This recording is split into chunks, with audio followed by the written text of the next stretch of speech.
evening. Welcome to this day with Quimper Unitarian Universalist Fellowship. We welcome you. We know you come here for different reasons: to find community, to seek your spiritual and personal truths, to question, to nurture your heart and soul, to be nurtured, to explore new ideas, and to find comfort, and perhaps to find answers to some of your bigger questions. We welcome you. We know you come from different places, different religions, different beliefs, and different backgrounds. We hope you find comfort, connection, challenge, and love. My name is Mary Tyberski, and I'm a member of the board here at QUUF. As we gather, I acknowledge that the water, land, and shorelines here in Port Townsend are the traditional territory of the S'Klallam and Chimacum people. We honor and acknowledge our Indigenous members and neighbors and vow to help them restore and sustain these homelands. If you're visiting today, I offer you a special welcome and invite you to join us for refreshments and conversation in the fellowship hall. We have a newcomers table near the patio doors where our greeters are ready to answer any questions you might have. Welcome to you all this morning. We're glad that you're here. Now for some announcements. QUUF elections are now in progress for the purpose of choosing new members for the board, the nominating committee, and the endowments committee. Members should have received their ballots via email on April 16th. You have until Tuesday, April 30th at 11:59 to get your vote online, to get in your vote online. Even though that some of these positions, we have the same number of candidates as open positions, we still ask you to participate as we need to have at least 25% of members to vote to have a valid election. Thank you. And now here is Robin Seaman with some good news about the stewardship campaign. Yes. I'm Robin Steeman, and it's been my privilege and pleasure to be the stewardship chair this year. In January, the entire team got up here and told you that we would be asking for your help. You've exceeded our expectations, and you really, truly stepped up. I want to thank everyone for every contribution made to create this successful campaign. Thank you for pledging, thank you for one-time contributions, and thank you for all the ways you engaged and supported this exciting campaign. It feels like we really did this together. And a very special thank you goes out to the anonymous pool of generous donors. The Pledge Increase Match Challenge was bold, visionary, and inspiring. A total of $76,140 will be matched. Woohoo! Thank you so much for the game-changing gift you gave us. And now for more good news. As of Thursday, April 25th, 214 pledges have come in. There's a total of $41,660 worth of pledge increases, and those will be matched. These pledges represent a 14% increase on average over last year's pledges, and that does not include the match challenge dollars. 37 one-time contributions were made that came to $34,480, and those will be matched. Our pledge goal is $448,106. Right now, the grand total raised to date as of Thursday was $446,019. So we are $2,087 from our goal. Yes, and some pledges still have not been made, so we have a chance to surpass our goal. So get your pledges in and help our finance committee create the budget that we can vote on for the congregational meeting. I want to thank you once again for joining us on our stewardship journey. It's been an important, beautiful, surprising at times, delightful journey filled with generosity, creativity, and heart. And I want to thank you all on behalf of the entire stewardship team, and that is Chris Wilson, Joanne Heron, Donna Frostholm, and Zoanne Lamp. And I believe there's going to be a Monday board report. Liesel, was that going out? There's going to be a fabulous Monday board report with some more information about the campaign and what it means for our for QUF. So check that out tomorrow. Okay? Thank you.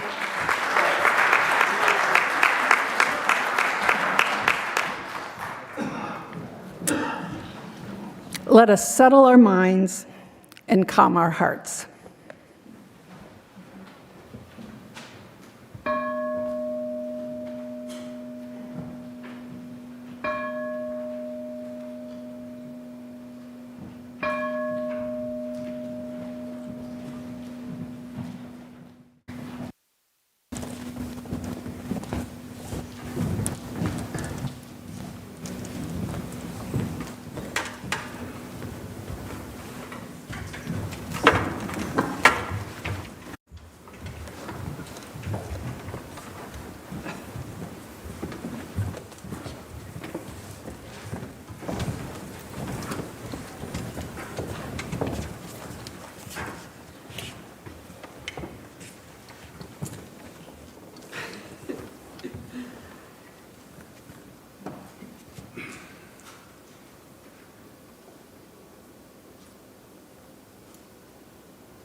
Thank you for the lovely music to start our service today. Our opening words are by my colleague N.Beange. Everything begins on the edge, on the verge of awareness. The dawn is not, and then it is. Sleep is, and then is not. In between is the awakening. The passage of thin light between breaks open the day. The passage of thin sound between flows into the day. Too soon the numbing rumble of traffic swells and the day glares. But for right now, let the soft haze hang again across the row of the morning. Wait upon the narrow moment, the first awareness of being in between. Live days and seasons on the thin edge of dawn in praise of every single thing. Every single thing begins now.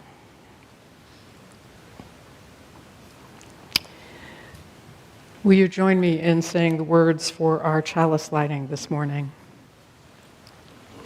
As we kindle our flame, may it spark us connection and commitment to this living tradition and each other. Let's join in singing. Our opening song is number 304, A Fierce Unrest.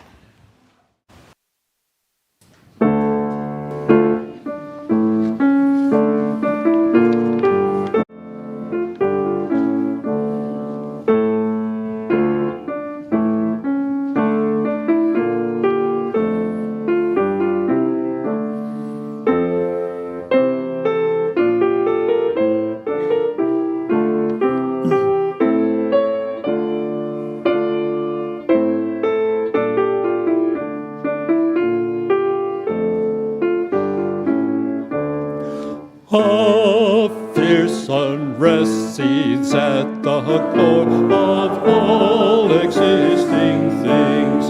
It was the eager wish to soar that gave the gods their wings. There throbs through all the worlds that are this heartbeat hot and strong, and shaken systems star by star awake and glow in song. From what flat wastes of cosmic slime, and stung by what quick fire, sunward the races climb, men risen out of mire. When baffled lips demanded speech, speech trembled into birth. One day the lyric word shall reach from earth to laughing earth, from deed to dream, from dream to deed, from daring hope to hope. The restless wish, the instant need, still drove us up the slope. Sing we no governed firmament, cold ordered regular. We sing the stinging discontent that leaps from star to star.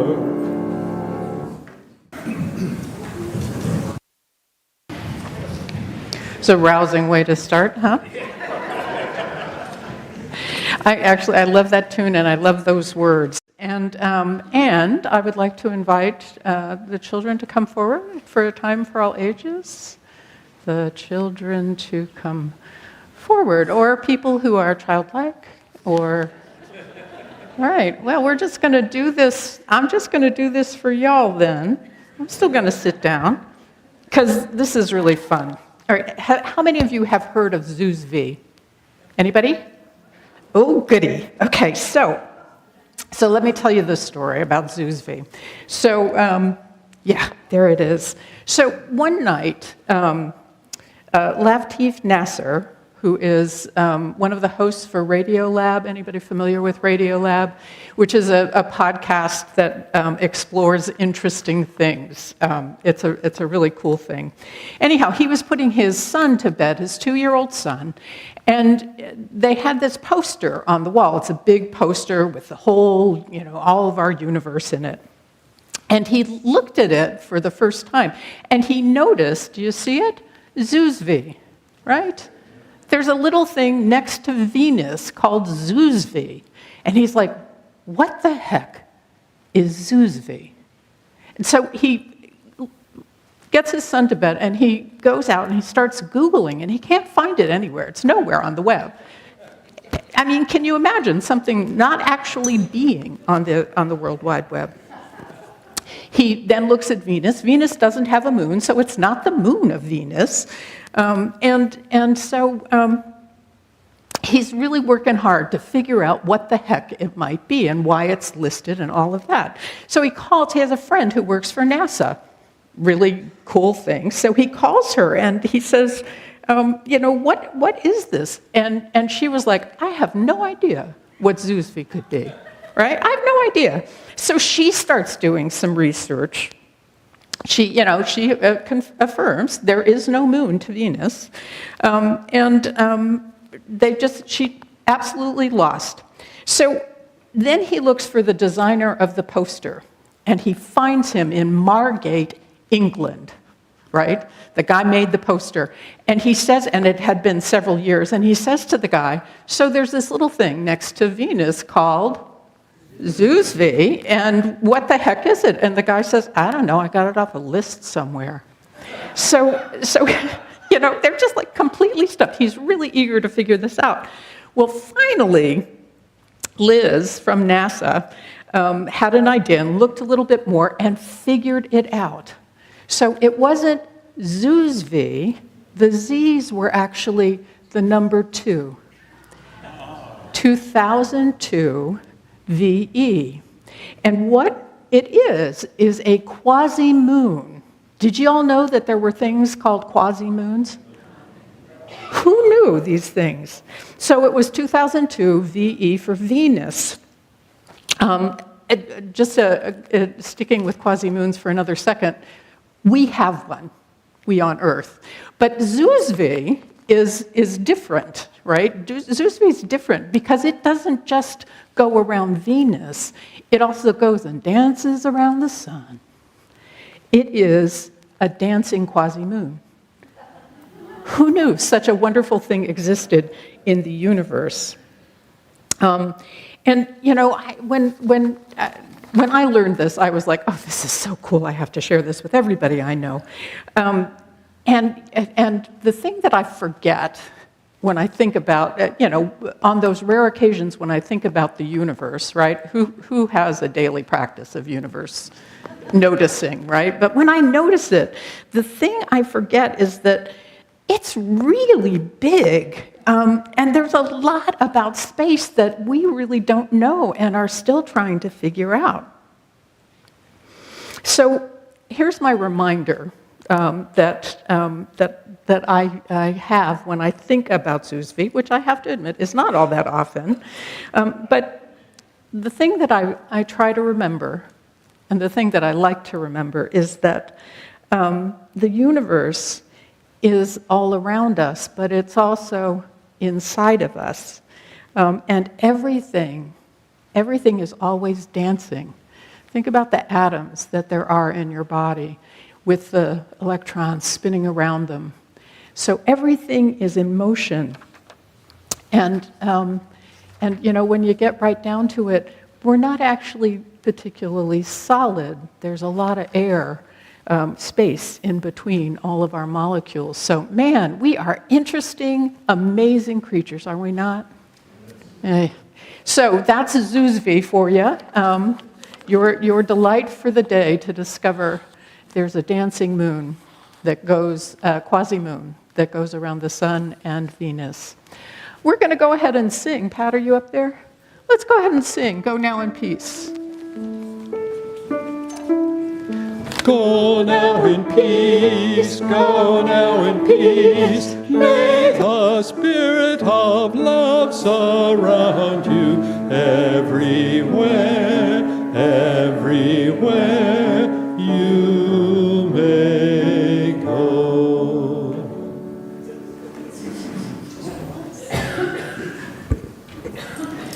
We pause for a time of generosity and to receive an offering, which today goes to J.C. Mash. I invite Gary Keister to tell us about the project. Or a facsimile. We'll take whoever we can get at this point. Good morning. So I've been a volunteer with JC MASH for about 10 years now, and last year we combined with Bayside Housing. And to be honest, I'm not an expert on Bayside Housing, so I can't tell you a lot. I do know they do amazing work to get people housing, and they're improving that every year. But one of their goals, and the reason why we combined, was because they want to open a free clinic, and not just like a little one that's open in the evenings on Tuesdays, which what JC MASH has been for the last 30 years, but like the one they have in Port Angeles that's open almost every day and has various many different things for people to come health related. So that's what I know. What else do I know? I know that a lot of people come to JC MASH because they feel like they have nowhere else to go. We do get homeless people, but we get people from all walks of life, people with no insurance, people who are intimidated to walk into a big building and talk to people they don't know. And a large percentage of people do have behavioral health and substance use disorders diagnoses, pretty large percentage. And that's one thing that we do get. And we try to make everybody feel welcome and make sure that they are there for very good reasons, and we're very glad they're there. Having an open heart and open mind is absolutely essential for this free clinic. I think that's all I want to say. Thank you.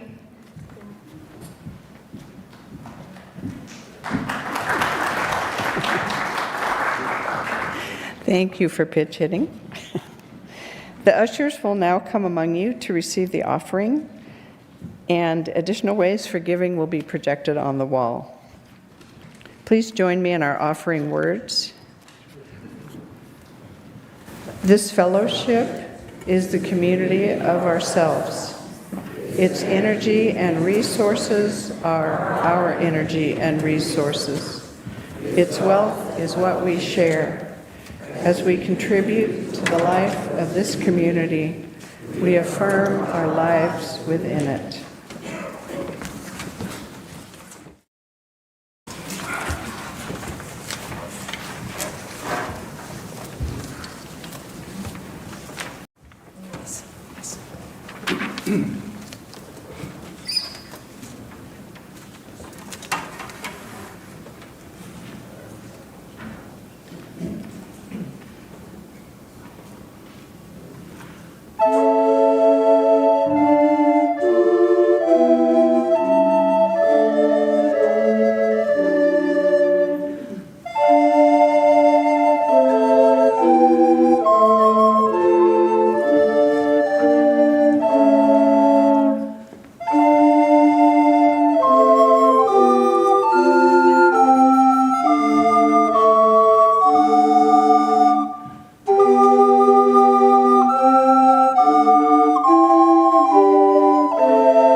Each week we set aside time to share joys and sorrows.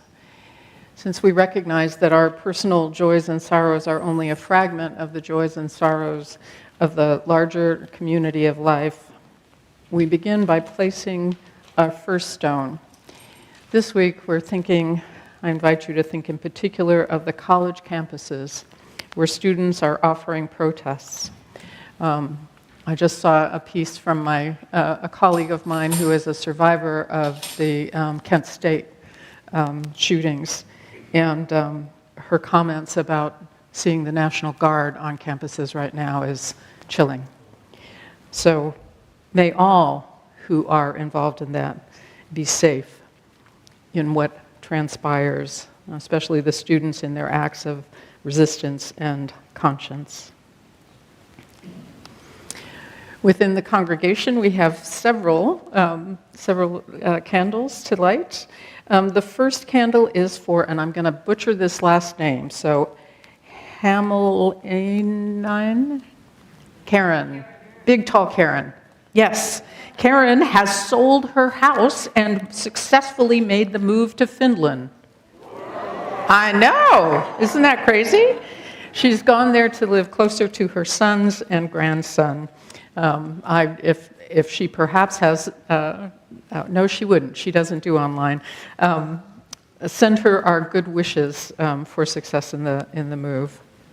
A candle was requested by John Tybersky, and he shares, quote, thanks to all the participants and the steering committee for a wonderful men's retreat at Pilgrim Firs. Looking forward to next year, and we have the South Lodge building reserved. He adds, yay! We place a stone in support of Kees Koloff.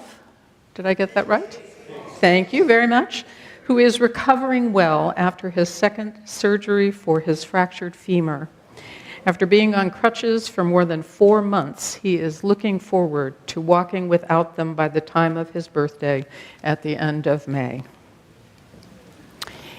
And finally, a candle is lit for Anne Virtue. She hurt her knee in a collision with a dog at a dog park. She has received medical care and is managing well with help from friends and has some family coming to visit her next week.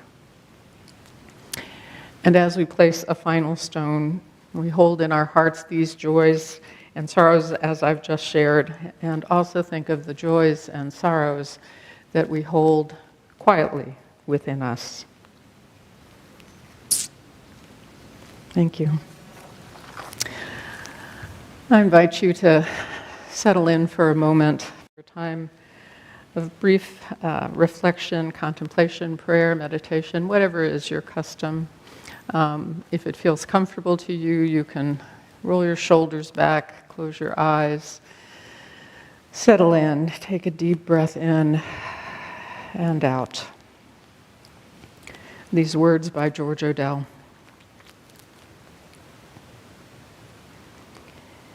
We need one another when we mourn and want comfort. We need one another when we are in trouble and are afraid. We need one another when we are in despair, in temptation, and need to be recalled to our best selves again. We need one another when we strive to accomplish some great purpose and realize we cannot do it alone. We need one another in the hour of success when we look for someone to share triumphs. We need one another in the hour of defeat when with encouragement we try to endure and stand again. We need one another when we come to die and seek gentle hands to prepare us for the journey.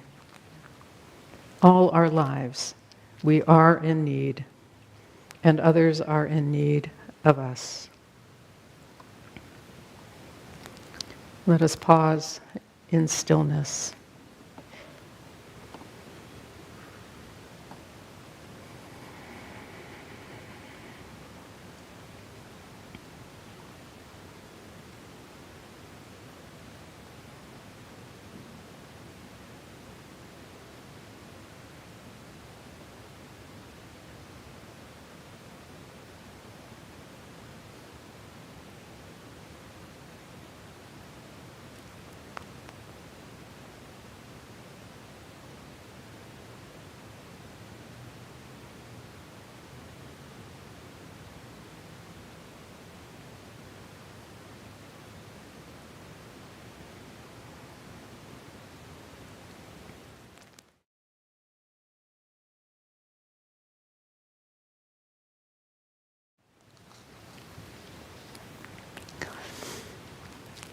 So, physicist Peter Higgs, you all know who he is?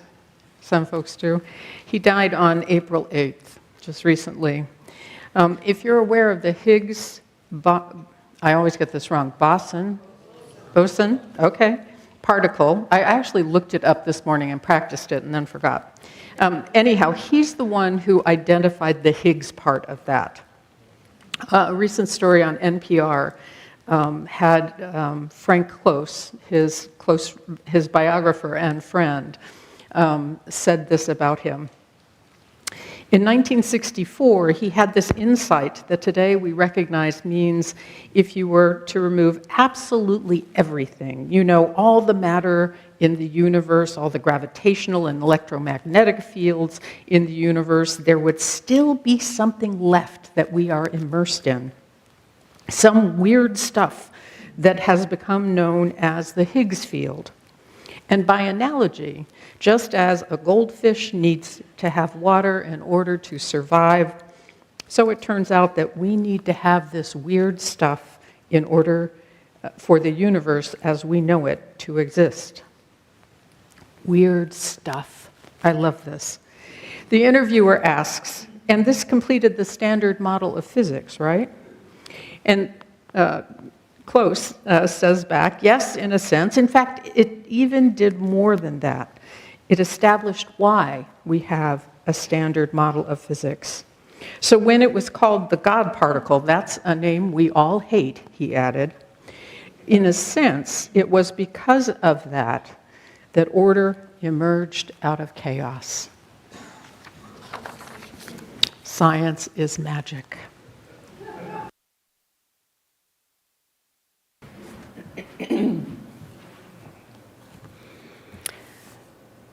This reading is called Marginal Wisdom, and it was written by Leslie Takahashi. They teach us to read in black and white. This is truth, the rest is false. You are whole or broken. Who you love is acceptable or not. Life tells its truths in many hues. We are taught to think in either or, to believe in the teachings of Jesus or Buddha, to believe in human potential or a power beyond a single will. I am broken or I am powerful. Life embraces multiple truths, speaks of both, of and. We are taught to see in absolutes, good versus evil, male versus female, old versus young, gay versus straight. Let us see the fractions, the spectrum, the margins. Let us open our hearts to the complexity of our worlds. Let us make our lives sanctuaries to nurture our many identities.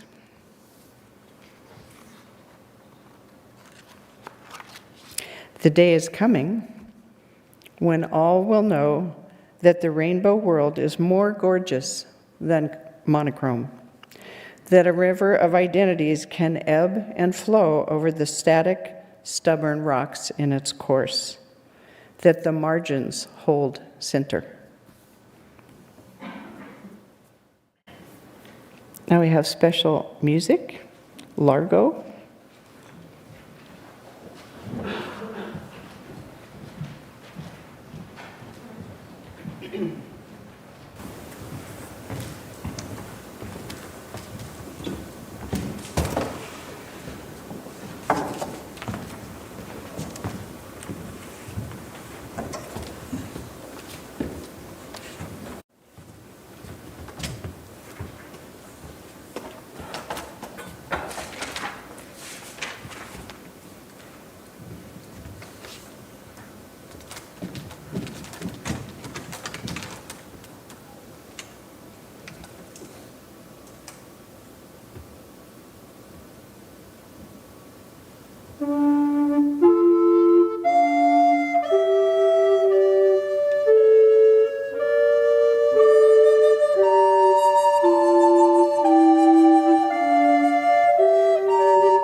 So, I am not a person who had a lot of fun with science.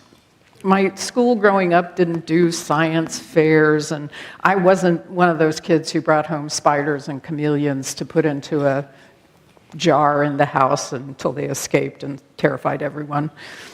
In my 7th grade science classroom, I have to tell you I was frankly terrified.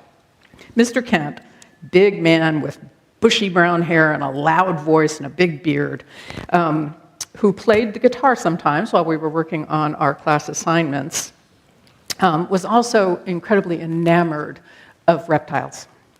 Totally enamored of reptiles. Now, it's helpful to know that I am phobic about snakes, and always have been as long as I can remember.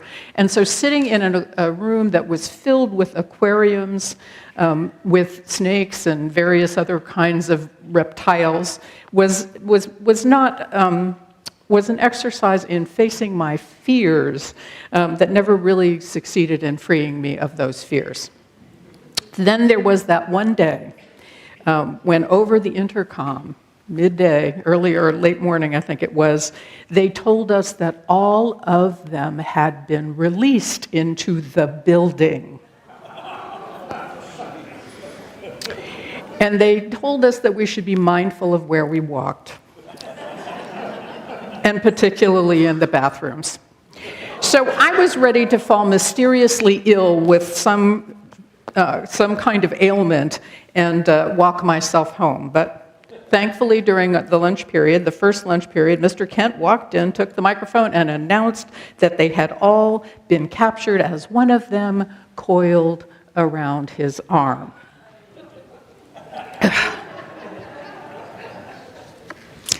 I took all the classes that were required of me to get my various degrees, one of which required that I dissect a fetal pig. That was fun.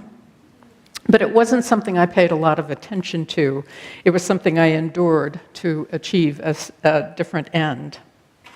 And aside from being a kid when we started going into space and watching the rockets carry men up there and eventually, at long last, carry a woman up there, and having watched those first steps on the moon, how many of you? Yeah? I've not spent a lot of time reading about what's new in science, other than the kind of magical advances that keep saving lives in unimaginable ways. Some of you know my husband has been treated for esophageal cancer. And when we got that diagnosis, we were just absolutely terrified until our doctor told us that instead of the 5% survival rate 5 years out, it's actually around 80% these days. Science is magical. I do know enough about science to know that this meme that popped up on Facebook is out of touch with most science. Can you read it? Gravity is not strong enough to stop a small stream from flowing to the lowest point. What is stopping the oceans north of the equator from emptying into the oceans south of the equator? This is what the Earth would look like if we lived on a globe. Gravity is pseudoscience, a theory that cannot be proven. So what I find most remarkable about this is the idea that there's a down in space, right? But I wonder, how many of us actually do think that we are on top of the globe? Right? Right? How many? We know somewhere in our awareness that it is only our ability, our lack of ability to comprehend the vastness of the universe that keeps us stuck in that view. And when you think about the solar system, you see that static image, don't you? Right? The sun in the middle and the orbits of the planets all kind of lined up nice and neat, right? This is the image. When I say solar system, boom, that's right where you are. Maybe the sun's in the middle and they're coming around like this. Yeah? That's the image that we all get.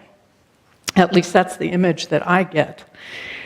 But you see, what is actually happening is much more amazing than that, because And you can look this up. There are animations online that show you what this looks like. See, the Earth is revolving and then orbiting the sun, right? And the sun itself is in motion. This is a thing I forget. Do you forget this? The sun itself is in motion, traveling like a comet through space, dragging the planets along with it. And all the moons and the satellites and quasi-moons as well, and us, of course. Everything, everywhere is always in motion, and we hardly notice it. And I'll add that the motion is not something that's terribly subtle and kind of, moseying along. The sun is traveling at 70,000 miles per hour, right?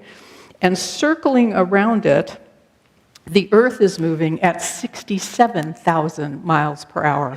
Y'all, we are just like zooming along. It's a bit of a miracle that we can all just kind of be on the planet, stand up and be here. And while I had to look up all these facts and figures about all of this, thank you, science, for the internet, at least most of the time, I've known in a distant fragment of my mind that this is going on when I sip my tea in the morning or drive to run errands, or when I watch the turn of the Earth cause the sun's rays to create a golden and pink glow at the horizon. I was reminded of this when I stumbled upon the story about Zusevi a few weeks ago. The image of that small moon as it dances around both Venus and the sun popped up somewhere in my social media, and it opened a little door into the universe, reminding me that while I can't see or feel it, everything, everywhere, is always in motion. That also helped me realize that that flat version of our solar system leaves out a whole category of bits and bobs of mini moons and space dust, and I trust all sorts of odd little eddies and funny corners that are out there beyond what I can see. It reminds me of the necessity of perspective. That what I see, what I can connect with, is the tiniest of small pieces of this great turning universe whose dimensions I do not even have the perspective to adequately understand or even imagine the fullness of. Right? I mean, this is miracle stuff. And we don't even remember to notice it most of the time. And then there's more. On April 8th, just a few weeks ago, Peter Higgs died, and the NPR report was just a kind of gift to me to hear about his work. When the host interviewed his associate about the transformational theoretical work that he did, his friend and biographer said this: he had this insight that today we recognize means if you were to remove everything, all the matter in the universe and all the gravitational and electromagnetic fields in the universe, there would still be something left that we are immersed in. Some weird stuff. I mean, listen, weird stuff. How scientific is this? Weird stuff which has become known as the Higgs field. And by analogy, just as a goldfish needs water in order to survive, so it turns out we need to have this weird stuff in order for the universe as we know it to exist. I'm not completely sure I can even wrap my head around all the way around that idea, but I have to say I am completely charmed by the notion that there is weird stuff that we need to have for the universe to exist. Having weird stuff around us would explain a lot, I think. You agree?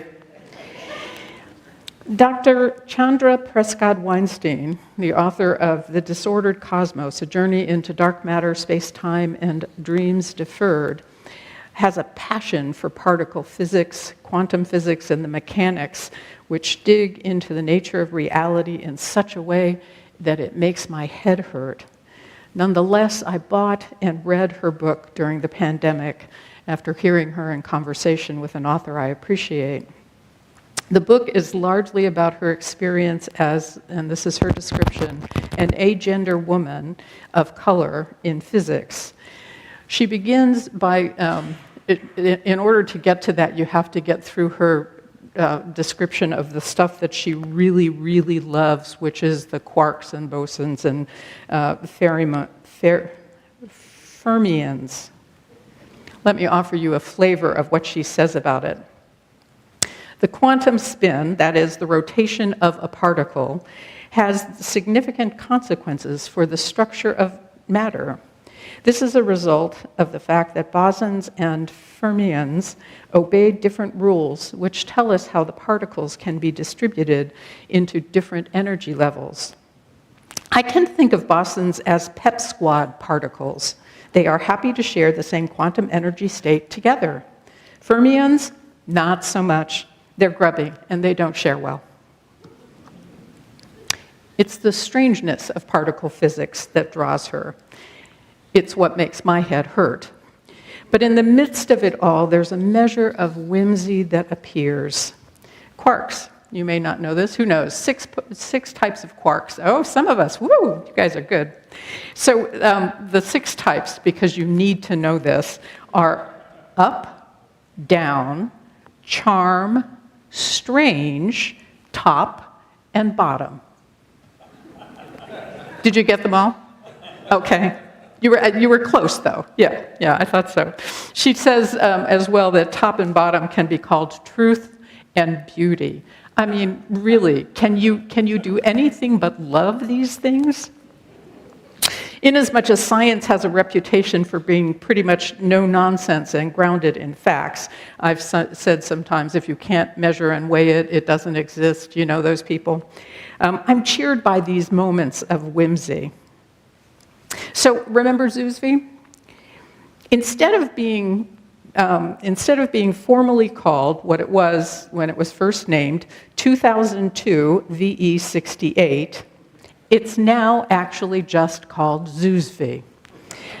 Latif Nassar, the dad who first spotted the name on that poster and tracked down its meaning, petitioned the International Astrological Union, that body that's responsible for naming the odd bits of matter that are out there just beyond our atmosphere, and he asked them to rename it.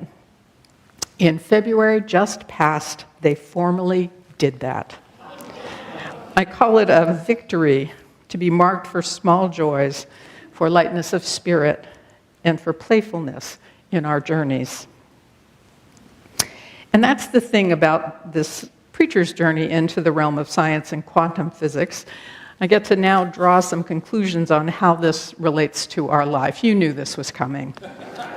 Right. There's a story I love to tell about the minister who, doing a time for all ages, had the kids up and said, "Okay, tell me." You know how we adults do this. "Okay, tell me what is gray and has a big fluffy tail and loves acorns." And a kid in the front row rolls his eyes and says, "It sounds like a squirrel, but it's probably Jesus."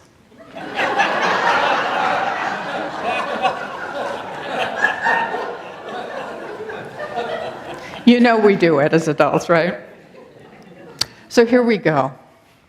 It matters in our searching and our finding, in our deciphering of those truths that help us to live better, truer lives, those truths that create more love and care, those truths that expand, always, always expand who and what is included in our understanding of community. That we first remember that there is a fundamental level of our existence that literally connects us each to all of what is, that Higgs field with its magic that makes anything at all possible. That essential connectedness points us towards a reality that we don't journey alone through this life, but enmeshed in a community of life that is beyond our ability to wholly comprehend.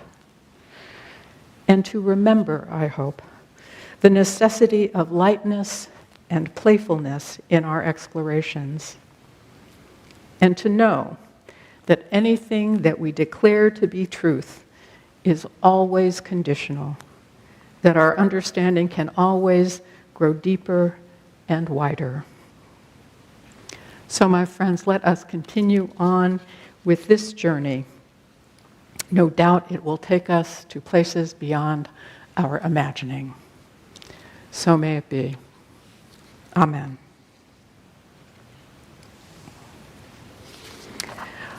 Our closing hymn is Let It Be a Dance. I think that's number 311 if you want to look it up in a gray hymnal. Let's rise in body and spirit.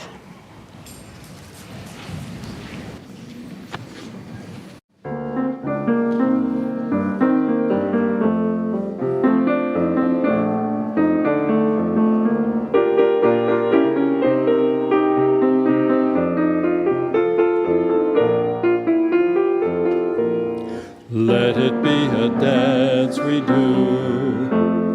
May I have this dance with you through the good times and the bad times too.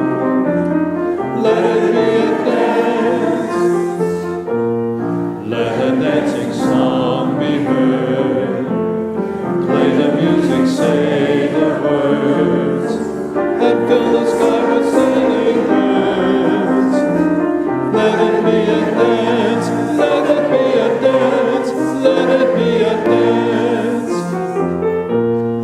Learn to follow, learn to lead.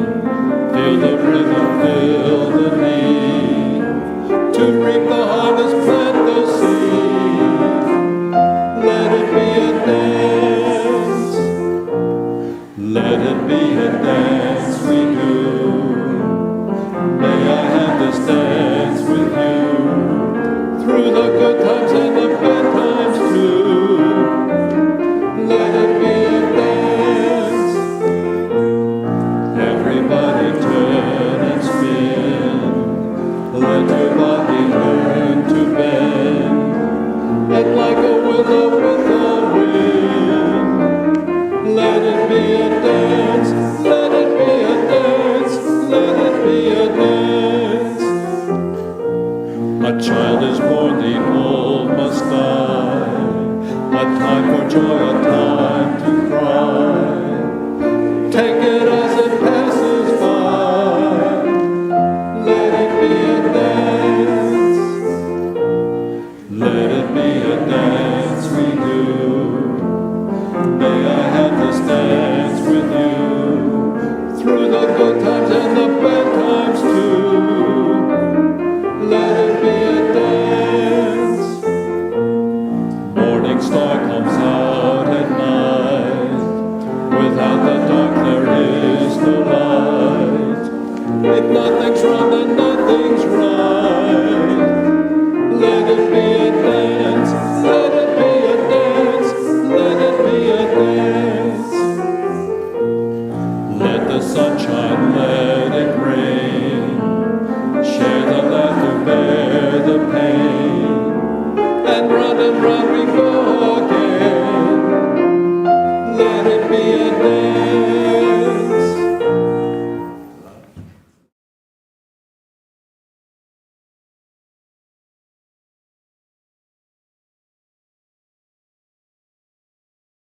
I meant to say that dancing was allowed on that. Sorry if you missed your chance because you didn't get permission. But let me just note, dancing is always allowed, so yeah. Our closing words from my colleague Sarah Lammert. Go in peace, embraced by the light and warmth of our gathering. Go in love, ready again to struggle on. Go in beauty, shining forth like a lamp for freedom.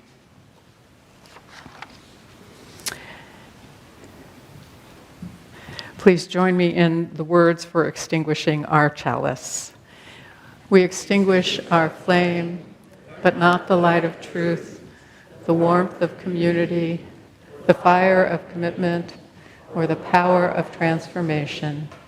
These we carry in our hearts until we are together again.